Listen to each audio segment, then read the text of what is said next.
पढ़ाइयों में कहीं भी सौंदर्य दृष्टि के लिए कोई भी विषय नहीं है कि लोगों के भीतर सौंदर्य दृष्टि को पैदा किया जाए। मगर हिंदुस्तान में हमारे पास में विद्या विधान में सबसे महत्वशाली विषय वही था कि जब तक एस्थेटिक नहीं होगा, सौंदर्य दृष्टि नहीं होगी, तो कोई भी आदमी अच्छा जीवन तो नहीं जिएगा। चाहे संपन्न हो सकता है, कुछ भी हो सकता है, एक सुंदर जीवन जीने के लिए इसको एक सौंदर्य दृष्टि तो चाहिए ही। तो इसलिए हमारे पास में उसको सबसे ज्यादा महत्वशाली माना गया था। हर जगह पर कि हर सारी चीज में सौंदर्य दृष्टि को रखा गया था कि कैसे करने से सुंदर हो जाएगा। यहाँ तक कि हमारे पास में कैसा है कि झड़ाई के भी गाने हैं, कूटने के भी गाने हैं, पीसने के भी गाने हैं, हर सारे कार्य के गीत बने हुए हैं। ये गीत कैसे बन गए? आज क्यों गीत नहीं बन रहे हैं, है ना? तो इसमें नाद को, आवाज को, ध्वनि को बहुत ज्यादा महत्व दिया गया। नटराज की मूर्ति देखे हैं ना सब लोग? क्या होता है नटराज की मूर्ति में? हाँ, भगवान शिव के नाच रहे हैं, तो एक हाथ में डमरू है। हमको कॉलेजों में पढ़ाया जाता है कि ये तो शिव की नाट्य भंगिमा है, तो ये अभय हस्त है, ये लोल हस्त है, ये डमरू है, ये ज्वाला है, ये पढ़ाते हैं। तो वास्तव में शिव है क्या? क्या है शिव की मूर्ति में? तो शिव की मूर्ति में पंच महाभूतों को बताया गया है। गोल मुखमंडल भूमि, उड़ते हुए बाल वायु, जटा अग्नि, गंगा जल, चंद्रमा आकाश, ये 5 चीजें। उसमें गंगा होती है, चंद्रमा होता है, उड़ते हुए बाल होते हैं, जटा है और गोल मुखमंडल है। ये पंच महाभूत है। पंच महाभूत जब मिलते हैं तो सबसे पहले जो उत्पत्ति होती है वो नाद की उत्पत्ति होती है। नाद पैदा होता है। नाद है तो लय है, नाद के बिना लय नहीं है ना? नाद है तो लय है। पंच महाभूत मिलते ही सबसे पहली उत्पत्ति नाद होती है। पैदा होते ही अगर बच्चा नहीं रोया तो मट्टी है फिर, है ना? उसके चैतन्यमय होने का प्रतीक उसकी आवाज है। नाद हमारे चैतन्यमय होने का प्रतीक है। इसलिए हमारे पास में सबसे ज्यादा महत्व नाद को दिया गया, ध्वनि को। सबसे पहली पूजा होती है नाद की, आवाज की। जब शादी ब्याह भी होता है, जब तक वाद्य की पूजा नहीं होती है, वाद्य पर जब पूजा करने के बाद जब आवाज दी जाती है, उसके बाद गणेश पूजा होती है। ऐसा हमारे शादी ब्याह में हर कार्यक्रम में जो वाद्य आगे रखे जाते हैं वो हमारा वैभव का प्रतीक नहीं है, वो हमारा चैतन्यमय होने का प्रतीक है। नाद हमारे पास में चैतन्यमय का प्रतीक है कि नाद से, नाद है तो हम चैतन्य हैं, नाद है तो लय है, लय है तो सब कुछ है। मगर पंच महाभूतों की शक्ति के भीतर एक भय भी है। उस भय को पैर के नीचे बताया गया है।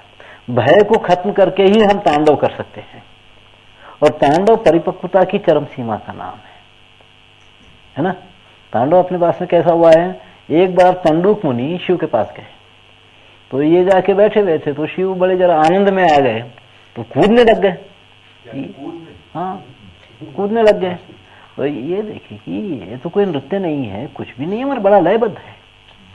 हाँ, बड़ा सुंदर दिख रहा है, कूद रहे आनंद में। तो उसके बाद फिर कुछ दिन रहे तो जरा गुस्से में आ गए, गुस्से में आके भी कूदने लग गए। ये भी बड़ा लयबद्ध है। एक दिन पार्वती आई, शाम के समय सिंहासन पे बैठ गई। एक एक देवता आए, ब्रह्मा आए, विष्णु आए, इंद्र आया, कोई मृदंग पकड़ लिया, कोई ताल पकड़ लिया, कोई बांसुरी पकड़ लिया। तो संध्या समय था, तो ये कूदने लग गए। तो उसी को संध्या तांडव कहा जाता है। संध्या तांडव, इसमें पार्वती सिंहासन पर बैठी रहती है, ब्रह्मा मृदंग, ये विष्णु मृदंग बजाते हैं, इंद्र बांसुरी बजाता है, ब्रह्मा ताल देते हैं। तो वो संध्या तांडव, वो कूदने लग गए। तो तंडुक मुनि ऐसे 7 बार देखे इनको।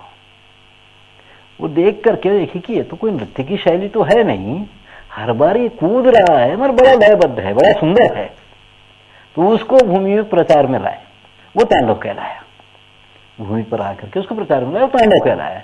तो तांडव परिपक्वता की चरम सीमा का नाम है। पूर्ण परिपक्व होता है तो कुछ भी करता है तो सुंदर होता है ना, वो सुंदर होता है। कुछ भी करे वो फिर वो सुंदर, मैं उस परिपक्वता की सीमा तक पहुंच जाए तो नाद से लय बनता है। तो हमारे पास में सबसे पहला महत्व दिया गया नाद को। प्रकृति की अगर सारी आवाजें बंद हो जाएगी तो हम पत्थर बन जाएंगे। हम हिलते डुलते इसलिए क्योंकि आवाज है। तो हमारे पास में बहुत सोचा गया कि आवाज को, नाद को कैसे रखा जाए, कैसे आवाज हो। तो घुंघरू है, जहां 10 लोग मिलकर के नृत्य कर रहे हैं तो उस समय का घुंघरू कैसे होना चाहिए। जहां अकेला नृत्य कर रहा है तो उस समय उसका घुंघरू, तो 10 लोग जब 20 लोग बैठ के नृत्य कर रहे हैं तो उस समय का घुंघरू बहुत छोटा घुंघरू होता है, जिसको हमारे पास गज्जा बोलते हैं। उसकी आवाज बहुत कोमल आवाज होती है। जब 1 या 2 लोग नाच रहे हैं तो उसके पैर में बांधने वाला घुंघरू जरा बड़ा हो जाता है, उसको हमारे पास मुवा बोलते हैं, मुवा। तो वो बड़ा हो जाता है जरा। उसके बाद फिर ये हर सारी चीज में देखा गया कि जितनी हमारे पास टेक्निकें बनी है उसमें से कैसी आवाज निकलना है। तो अब जैसे फिर बाद में बैलगाड़ी है, बैल गाड़ी में वजन ढोया जा रहा है। वजन ढोते समय बैल कैसे चलता है तो उस समय उसके गले में कैसी आवाज हो, तो घंटे बने। दूर का प्रयाण है, बैल दौड़ रहा है एक लय से, वो और लय से दौड़ने के लिए उसके गले में घुंघरू बांधे जाते हैं। घुंघरू की आवाज वहीं गूंजती है, घूमती है, बैल को बड़ा मजा आता है उस आवाज में, और बैल दौड़ते चला जाता है। वजन ढोते समय जो बैल चलता है उसमें वो टंग टंग करके वो घंटा जो हिलता है, उसकी आवाज से उसकी एक लय बनती है पूरी। इस तरह से हर जगह की आवाज को देखे समझे। और कैसे घोड़ा है, घोड़ा कैसे चलता है, घोड़ा चलता है तो घोड़े के घुंघरू लंबे लंबे होते हैं। एक ही घुंघरू सभी के गले में नहीं बांधा गया है, हाँ, उसके लंबे लंबे घुंघरू होते हैं, ऐसे चलता है तो उसकी आवाज आती है। तो इस तरह से हर सारी चीज के लिए बैलों के घंटे अलग, गाय के गले में बांधने का घंटा अलग, बकरी का अलग, भैंस का अलग, ये सब अलग अलग बने हैं। उनकी चाल से, उनकी लय से, वो सारी चीजों को देख करके उसकी आवाज, कैसी आवाज होने से ये और मस्त रहेंगे, लय बनती है उससे। तो वो उसकी जो आवाज निकलती है उसका क्या प्रभाव पड़ता है ना। तो ये सारी चीजें। तो हमारे पास में पहले झड़ाई फिर पढ़ाई होती थी। पहले झाड़ना सिखाते थे लोगों को, झाड़ो। झाड़ना एक लयबद्ध झाड़ना होता है। कुछ लोग झाड़ते हैं तो उसकी आवाज बड़ी सुंदर नजर आती है, बहुत सुंदर लयबद्ध होता है वो झाड़ना। हाँ, तो मतलब इस तरह से। तो जब कहीं कपड़ा बुन रहा है एक जुड़ाहा, उसकी मशीन, उसकी टेक्निक से जो आवाज आ रही है, उसकी आवाज, कहीं एक भिक्षावृत्ति वाला अपना वाद्य बजा रहा है, कुछ गा रहा है कहीं, तो ये उसकी आवाज में अपनी आवाज मिलाता था, लय, है ना, मजा आता था इसको। कुम्हार अगर अपना मटका बना रहा है और ठोक रहा है तो वो भिक्षावृत्ति वाले की आवाज में, उसकी नाद में ये अपना नाद मिलाता था। तो वो जब नाद से नाद मिलता, ये सारी चीजें होती तो एक लय बनती, और लय से गीत पैदा होता था, लय से गीत बनता था। तो इसलिए हमारे पास में हर टेक्निक के, हर सारी चीज कूट रहे हैं तो भी इतना लयबद्ध, उससे जो लय बनती थी उससे गीत बनते थे, वो सहज ही गाना निकल जाता था मुंह से, गाते थे।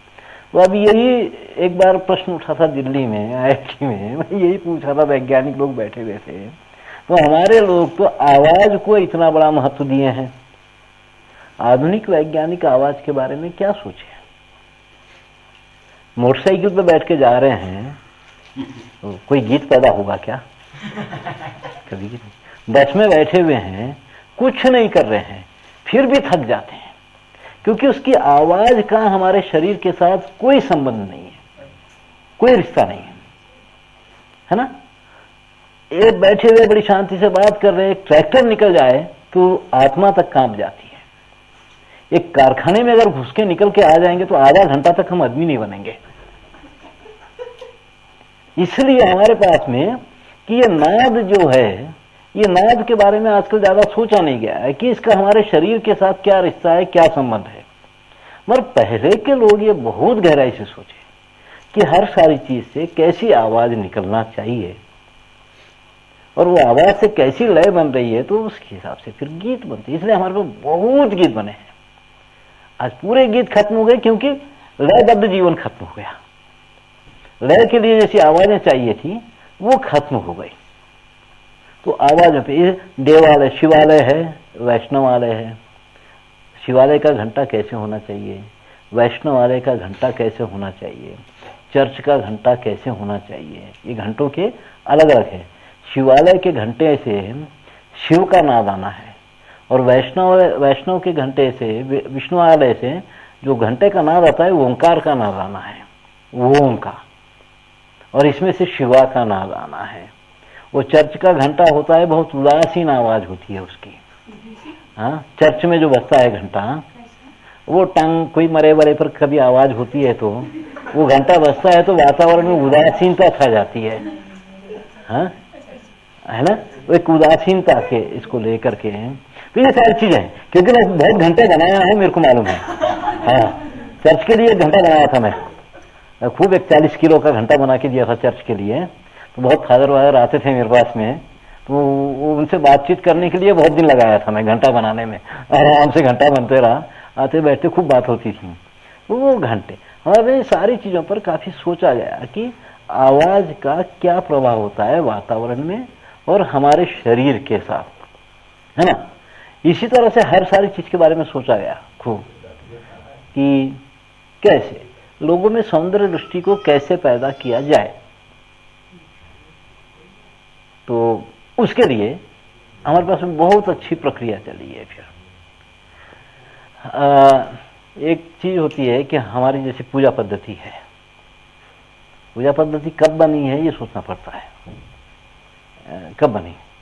ये हमको जो दिखाई देता है पूरा कि एक बार नैमिषारण्य वन में 88,000 ऋषि मुनि लोग 12 साल के लिए बैठे थे।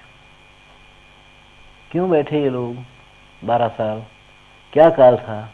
महाभारत की लड़ाई हो चुकी थी, बहुत बड़ी जनहानि हुई, राजा मर गए, अर्थशास्त्र ऊपर नीचे हो गया, अर्थव्यवस्था पूरी ऊपर नीचे हो गई और एक बड़ा परिवर्तन की युग बदल गया। द्वापर खत्म होकर के कलयुग चालू हुआ। तो ऐसे समय में 88,000 ऋषि मुनि लोग इकट्ठा होकर बैठ गए कि अब आगे की व्यवस्था कैसी बनाई जाए। सोचने के लिए वो एक दिन या 2 दिन नहीं बैठे, 12 साल बैठे। 12 साल 88,000 लोग बैठे हैं तो इसका मतलब है उसमें हर फिलॉसफी का आदमी बैठा होगा। जैसे आज भी है ना, आज लीडरों का उद्देश्य जन कल्याण है, कलेक्टरों का उद्देश्य जन कल्याण, एनजीओ का उद्देश्य जन कल्याण, नक्सलेटों का उद्देश्य जन कल्याण, आसाराम बापू का उद्देश्य जन कल्याण, योगा वालों का उद्देश्य जन कल्याण, साहित्यकारों का उद्देश्य जन कल्याण। ये तो सब जन कल्याण वाले हैं, इनका हर एक का अपना उद्देश्य जन कल्याण। आखिर कहीं जाके जन कल्याण की बात करते हैं, है ना। सब अपनी अपनी फिलॉसफी बना के बैठे हुए हैं। तो इसी तरह के सारे लोग वहां इकट्ठा हुए थे। जब ऐसे इकट्ठा हुए होंगे तो संभवतः 4-5 साल तो लड़े होंगे खूब, है ना। 4-5 साल लड़ने के बाद में फिर तय हुआ कि चलो भाई, जब व्यवस्था ही बनाना है तो सबकी खिचड़ी क्यों नहीं पका ली जाए, सब मिल मिला करके कि सबकी फिलॉसफी को मिला लो ना, एक व्यवस्था बन जाएगी। ठीक है, ईश्वर को मानने वाला, नहीं मानने वाला, आयुर्वेद वाला है, योगा वाला है, संगीत वाला है, साहित्य वाला, अरे सबको मिला लो। तो ये सारी चीजें उस समय पे इकट्ठा भी नजर आती है।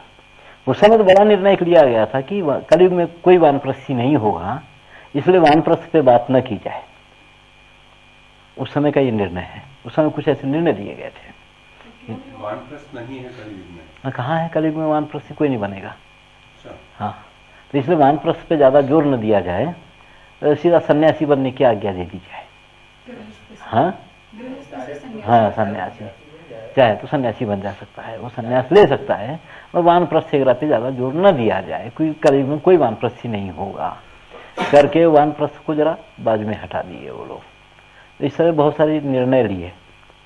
तो उसमें कि अब नई व्यवस्था कैसी बनाई जाए, तो ये हुआ ये कि सूत महर्षि को पकड़ के ला लिए। सूत महर्षि व्यास के वहाँ पानी वानी भरते थे, करते थे काम वाम, तो बहुत सुने भी थे, बहुतों को सुने, बहुतों की चर्चाओं में बैठे हैं, काम करते हुए सुनने का उनको भी मिलता था। तो इससे बड़ा आदमी और कौन हो, चलो इसको पकड़ लिया, उनको पकड़ के बैठा लिया। तो हे सूत जी, कलयुग में प्राणियों के कल्याण के हेतु क्या किया जाए, तो एक कथा सुना, एक कथा सुनाए। और कलयुग में वृक्षों के कल्याण के हेतु क्या किया, वो एक कथा। इस तरह से 2000 बार ये लोग पूछे, वो 2000 बार 2000 कथाएं सुनाए। तो वो 2000 कथा हमको व्रतराज बन गया, जिसकी एक अर्थव्यवस्था बनी थी अपने पास में। हाँ, व्रतराज, क्योंकि हमको 365 दिन में 2000 व्रत करना है। व्रत है पूरे। हाँ, तो व्रतों का बंटवारा हुआ, ये कौन कैसे करना है, कौन कैसे करना है, इसका बंटवारा हो गया पूरा। फिर कितने व्रत पुरुष करना है, कितनी महिलाएं करना है, कितना कौन करना है, इसका ये सब बंटवारा हुआ सब ना। वो 2000 व्रत हमारे पास में, उससे भी अर्थ व्यवस्था चली थी। वो बड़ा सुंदर एक लोकल मार्केट बनाए थे उससे, व्रतों से। चैत्र गौरी है, मंगल गौरी है, वो है, ये सारे इस तरह के व्रत पूरे छोटे छोटे व्रत, वो भी एक अर्थव्यवस्था हमारे पास बनी। उसमें कि अब ये सब बैठाना है लोगों के भीतर कैसे, तो उसी समय हमारे को एक पूजा पद्धति बनी। अब पूजा में होता क्या है, एक मूर्ति है, आकार है कोई, उसको धो मांझ करके लगा के अच्छा भांति भांति के रंगों से उसको श्रृंगार करते हैं, भांति भांति के फूल लगाना है, कहीं दिया जलाना है, कहीं धुआं लगाना है, फिर शंख भी बज रहा है, घंटा भी बज रहा है, फिर गा भी रहे हैं, ये सब। उसमें ये सारी फिलॉसफियों की घुसड़ा गया। योग, ध्यान, प्राणायाम, योग करे, ध्यान करे, प्राणायाम करे, उसके बाद ये पूजा करे। वो अपने हाथ से बहुत सुंदर एक श्रृंगार करता था, वातावरण बनाता था। उसके बाद हर रोज के फूल और पत्ते अलग होते थे। आज गणेश का महत्व है तो 32 झाड़ों के पत्ते होना है, वो ढूंढना पड़ता था 32 झाड़ों के पत्ते। ये सब आयुर्वेद वाली चीज थी। या तो वो फूल होना है, वो पत्ता होना है, वो ढूंढ ढूंढ के लाना है। सहज ही आदमी को एक 400-500 झाड़ों की पहचान हो जाती थी बच्चे को, हाँ, बड़ी आसानी से।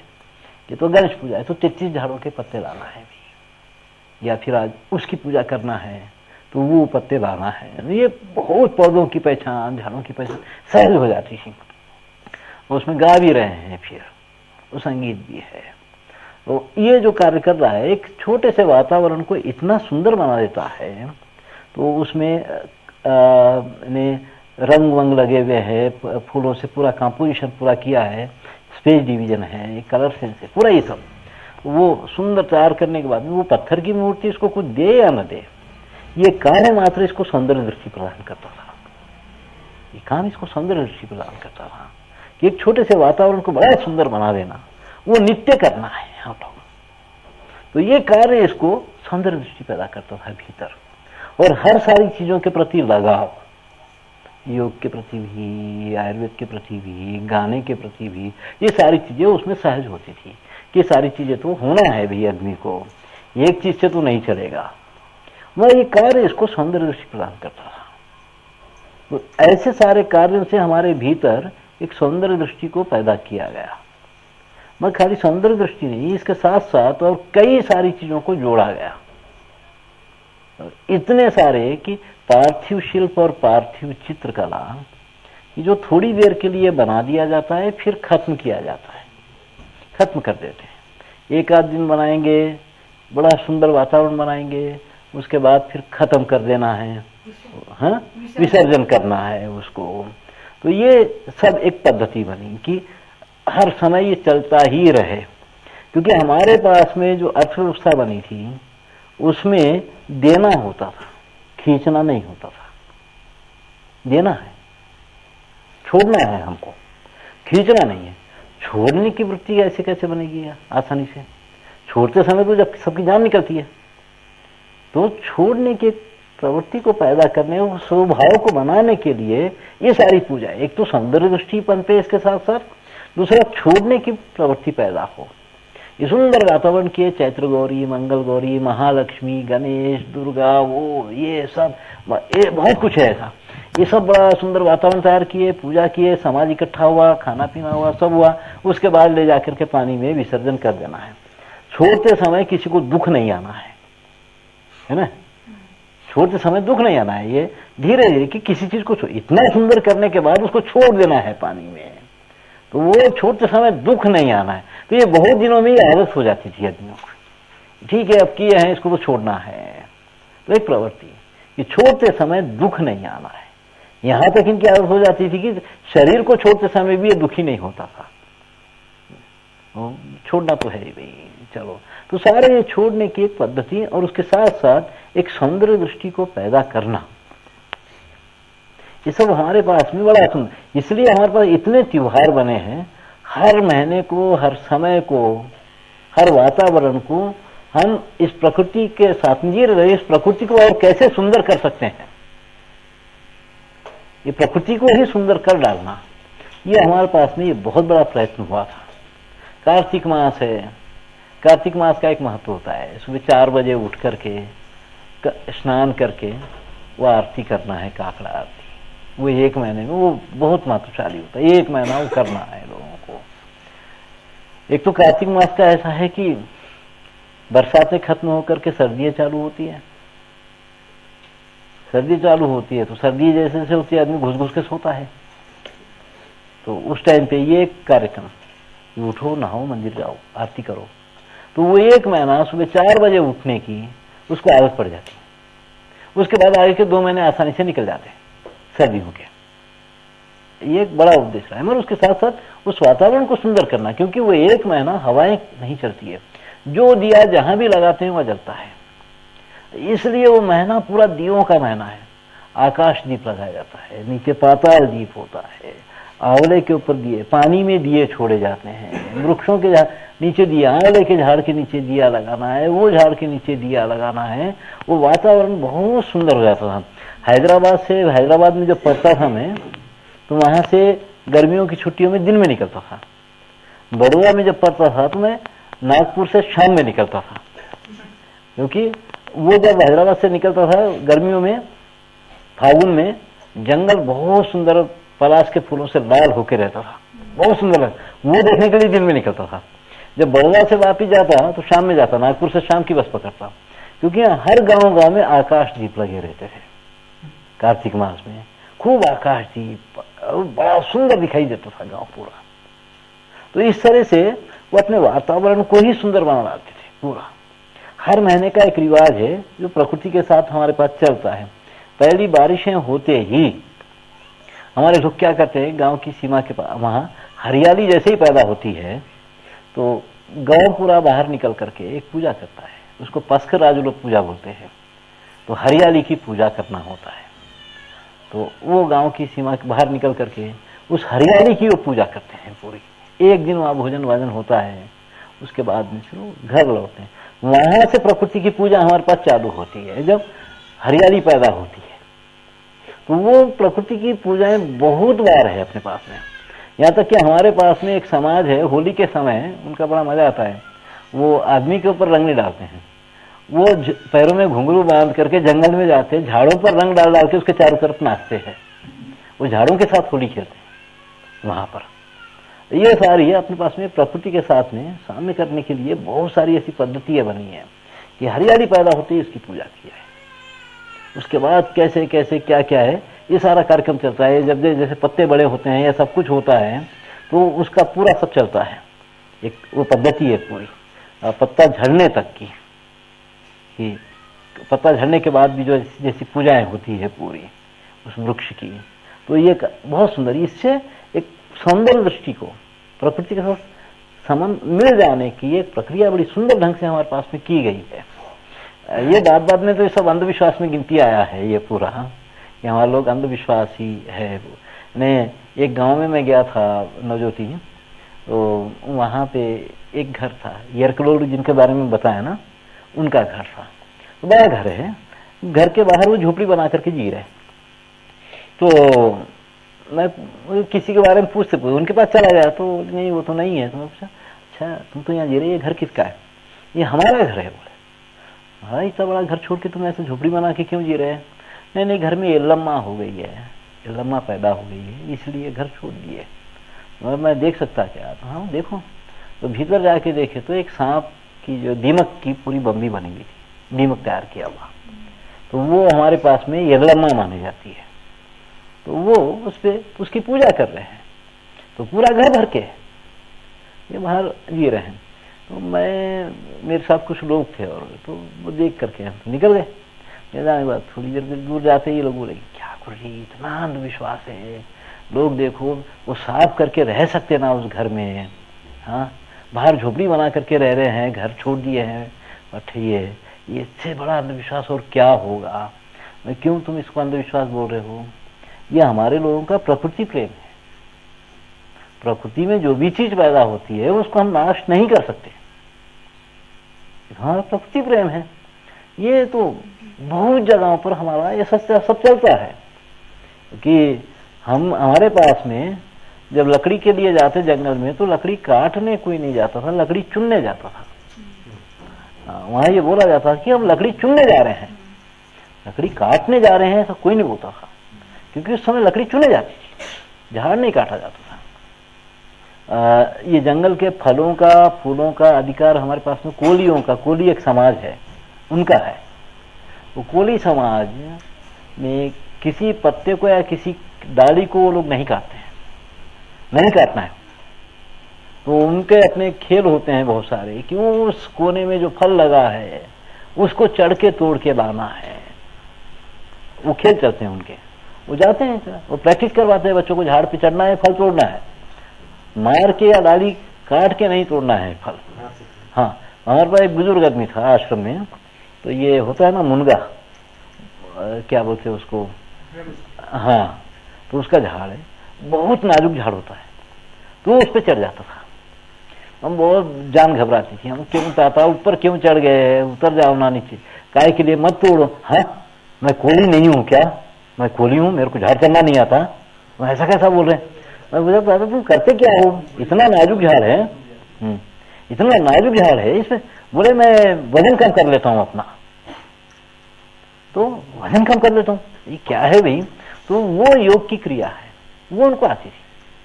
ये कहीं जाना है तो अपने श्वास क्रिया से अपने वजन को कम करते थे, वो कर लेता है वजन कम। मैं मेरा वजन कम करता हूँ, अम्मा तुम चिंता मत करो, मैं नहीं गिरता, ये डाली भी नहीं टूटती, मेरे को मालूम है, मैं अपना वजन कम कर लेता हूँ। तो वो सारी विद्या वो लोग सीखे हुए रहते थे। वो कुल्हाड़ी से डाली काट करके फल नहीं तोड़ते थे, उनको निषेध था। कभी ऐसे कर लेता तो जुर्माना सजा भोगना पड़ता था उसको, उसका समाज सजा देता था, तुम ऐसे कैसे किए। तो ये चीज थी। मगर घरों के लिए, उसकी सारी चीजों के लिए लकड़ी इस्तेमाल तो करना ही है। तो कैसी कैसी लकड़ी, क्या क्या करना है, तो वो पूरा आयुर्वेद के हिसाब से चलता था। मूसल किस लकड़ी से बनना है, मूसल खटिया कौन सी लकड़ी से बनना है, बैलगाड़ी में कौन कौन सी लकड़ी कहाँ कहाँ। बैलगाड़ी में 5 लकड़ी होती है, 5 तरह की लकड़ी, एक ही तरह की लकड़ी से बैलगाड़ी नहीं बनती है। मूसल 3 तरह के लकड़ियों से मूसल बनता है, नीम का, खैर का, और ये अमलतास है ना, इसकी लकड़ी का ये। और हाथ में पकड़ने वाली लकड़ी होती है भूतांकुश। वो एक ऐसा पौधा है, मानना ये है कि ये पत्ता भी किसी के गले में तावीज बांध करके रख दे तो उसके नजीक भूत नहीं आता है। तो सारे लोग वो लकड़ी जो हाथ में पकड़ने की लकड़ी होती थी वो भूतांकुश की होती थी, वो हमेशा हाथ में रख के कहीं भी चले जाते थे कि भूतांकुश हाथ में क्या होने का है हमको। तो भूतांकुश की लकड़ी। खाट में कुल्हाड़ी का जो डंडा बनाना है उसके लिए अलग लकड़ी होती थी, वो मुड़ेगी टूटेगी नहीं। ऐसे सारे बहुत सारी चीजों का चुनाव था, पूरा पक्का पैमाना तय था कि किसके लिए क्या लकड़ी, किसके लिए क्या लकड़ी। तो कभी कभी लगता है कि वो बेलन बनाना है, चकला बनाना है, आटा गूंथने का तगारा बनाना है, वो लकड़ी का होता था। बहुत सारे बर्तन लकड़ी के भी होते थे। किस किस लकड़ी से बनाना है, ये पूरा तय था पूरा। तो कभी कभी ये लगता है कि वो समाज वैज्ञानिक पद्धति से जिया था पूरा का पूरा, हर चीज की जानकारी लेकर के उसको इस्तेमाल करता था, पूरी अति वैज्ञानिक पद्धति थी पूरी। आज हम वैज्ञानिक युग में अवैज्ञानिक ढंग से जीते हैं, बहुत ज्यादा, कुछ भी वैज्ञानिक पद्धति से नहीं जीते हैं, पूरा अवैज्ञानिक पद्धति से जीते हैं। मगर वो समाज अपने सुबह से लेकर के शाम तक जितनी सारी दिनचर्या रही है और इस्तेमाल करने की सारी चीजें जो भी रही है वो पूरी वैज्ञानिक पद्धति की थी। मगर वो कभी नहीं बोले कि हम वैज्ञानिक जीवन जी रहे हैं। एक बार घूमते है तो वो कभी नहीं बोले कि हम वैज्ञानिक जीवन जी रहे हैं, मगर जीते हुए वैज्ञानिक जीवन थे पूरा का पूरा।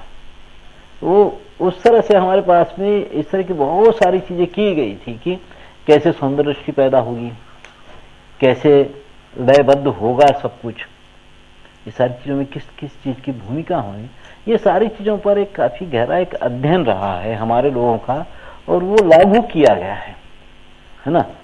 हमारी पूरी व्यवस्था या पूरे गांव ऐसे ही नहीं बन गए थे, कुछ भी एक करके नहीं जीते थे वो लोग, कुछ भी एक करके तो आज का समाज जीता है ना। वो तो आज का समाज जीता है कुछ भी एक करके। तो उसमें ये सब था कि नाद, आवाज कैसी, किस समय कैसी आवाज सुनाई आना है, किस समय पर क्या सुनाई आना है, कि कौन से मौसम में कैसा वातावरण दिखना चाहिए, ये सारी चीजें काफी सुंदर ढंग से ये लोग किए थे पूरा का पूरा। और नजरती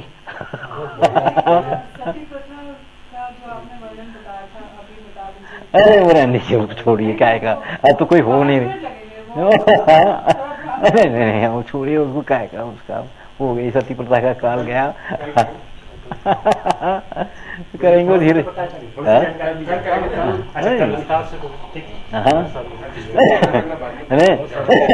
कोई भी चीज चालू होती है किसी कारणवश, कारण होता है ना। हमारे लोग बहुत हेतुवादी रहे हैं, बिना कारण के कुछ नहीं है। हमारे पास में हर एक की एक ही लक्ष्मी नहीं रही है ना। दीपावली के दिन किसान की लक्ष्मी अलग है, वो गोबर की पूजा करता है, तो किसान की लक्ष्मी है। हाँ, इसी तरह से हर जाति की, हर लोगों की लक्ष्मी अपनी अलग है। अब जैसे हमारे पास सुनार लोग हैं, सुनारों की लक्ष्मी क्या है, झाड़ू है, सोने का काम करेगा, पूजा झाड़ू की करता है। लक्ष्मी पूजा वाले दिन, दीपावली दिन पूजा झाड़ू रख करके उसकी पूजा करता है। तो क्यों, क्योंकि सब लोग बाहर झाड़ते, ये अंदर झाड़ता, ये तो अंदर झाड़ी करता है, वो सोना इकट्ठा करता झाड़ी करके। तो वो बोलता है कि मेरी लक्ष्मी तो ये है भाई। और ये लगता है कि वो बहुत हेतुवादी लोग थे। मगर बाद में जब सुनारी काम छूट गया, वो ऑफिसर बन गया, अधिकारी बन गया, उसके बाद घर में झाड़ू रख करके पूजा कर रहा है, तो वो फिर वो अंधविश्वास नजर आता है ना। बहुत सारी चीजें ऐसी हुई है।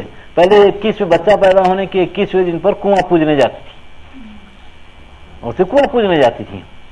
अब कुएं तो रह नहीं गए, तो कार्यक्रम तो करना है, तो वह एक ढंग से करते हैं कार्यक्रम। घर में ही एक आंगन में कहीं एक बकेट में पानी भर लेंगे, एक छोटी सी बकेट में डोरी बांधेंगे, वहां जाएंगे, उसकी पूजा करके डुब डुब करके निकालते हैं पानी 5 बार। अब इसको देख के लोग हंसेंगे तो सही। पहले कुम्हार के घर जा करके चाक की पूजा करना होता था शादी ब्याह के समय। अब चाक की पूजा करना है ना, मोटरसाइकिल है, कभी मोटरसाइकिल की चाक की पूजा कर लेते हैं ऐसे बहुत हो रहा है। मैं बहुतों को बोलूँ कि रिकॉर्ड करो भाई, ये सारी चीजें हैं, ये जो गुड़ का गोबर बन रहा है रिकॉर्डिंग करो क्योंकि पहले क्या था फिर क्या हुआ है, ऐसा भी बहुत हुआ है अपने पास में। उसका अंदाजा लगाना बड़ा मुश्किल हो रहा है। कुछ सालों के बाद में तो लोग घर के मोटरसाइकिल चाक की पूजा करेंगे, पता ही नहीं चलेगा कि ये क्यों हुई थी, कैसे हुई थी, क्या हुआ था। ऐसी बहुत रीतियां ऐसी बनी है अपने पास में, इसके जाकर के देखते हैं तो नहीं, ये तो ऐसे नहीं हो सकता, ये ऐसे होना चाहिए, ये लगता भी है, फिर ये तो चीज ऐसे होगी शायद करके। तो इस तरह से तो करते हैं, वो भी सारी बातचीत करेंगे, एक एक रिवाज हमारे पास में कैसे बने थे। तो है, और नवज्योति जब तुम कुछ बोल लो गुड़ का गोबर जो है ये भारतीय आधुनिकता में ये हो रहा है